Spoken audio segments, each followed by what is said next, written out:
But for us girls, it's really exciting, isn't it? The growing up process. It's so dramatic, it just happens. Bang, bang, bang. All of a sudden, you've got tits, you've got an arse, you've got an aching hole where your brain used to be.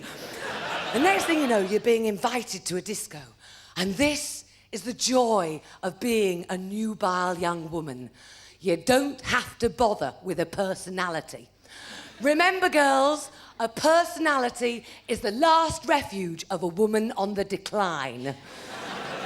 It's only when you get to my fucking age that you have to start bothering with a pissing personality and start being witty and interesting and wearing unusual hats.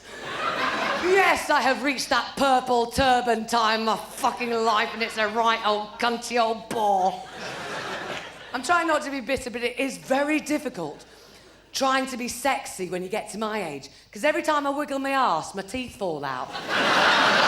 I don't know how many of you out there, as old as I am, are still alive, but I was a teenager in the 70s, fantastic decade. Do you remember the puff sleeve blouse? Great big fuck-off puff sleeve blouse. One false move, you'd be down the disco with half a shepherd's pie hanging off your wrist. The 70s, just a decade spent getting ready, really, you know. And I used to have big hair back then. I used to use electric curlers, you know, Carmen curlers. You can still get them from car boot sales. And they come covered in blood and bits of singed hair. From where the last woman's had to be cut out of them, you know. And there's always a point in a teenage girl's life where she'll look in the mirror and think, I wonder what I'd look like without any eyebrows. And you look like shit. Not only do you look like shit, you look surprised at looking that shit. When you're a teenager, you spend half your life practicing snogging, don't you? You practice on your pillows, on your posters, on your mirrors, and finally you get to have a go on something that's living and breathing, something with whiskers. Don't think the gerbil enjoyed it as much as I did. But nothing prepares you for your first French kiss, does it? Because I remember I was about 14 getting down to it with this lad. All of a sudden, he shoved his tongue right down the back of my throat, and I threw up all over him.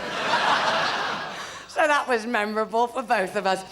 So you're in your disco, that's where I was, you're in your disco, dancing in public for the very first time. Ooh, very tricky, very fine line between being a good dancer and looking like a wanker. Especially when you're a bit overexcited, you know, got to be very careful, because when you're a bit overexcited in disco, all you want to do is dance like this. Mustn't do that, girls. Must not dance like that. You've got to dance like this.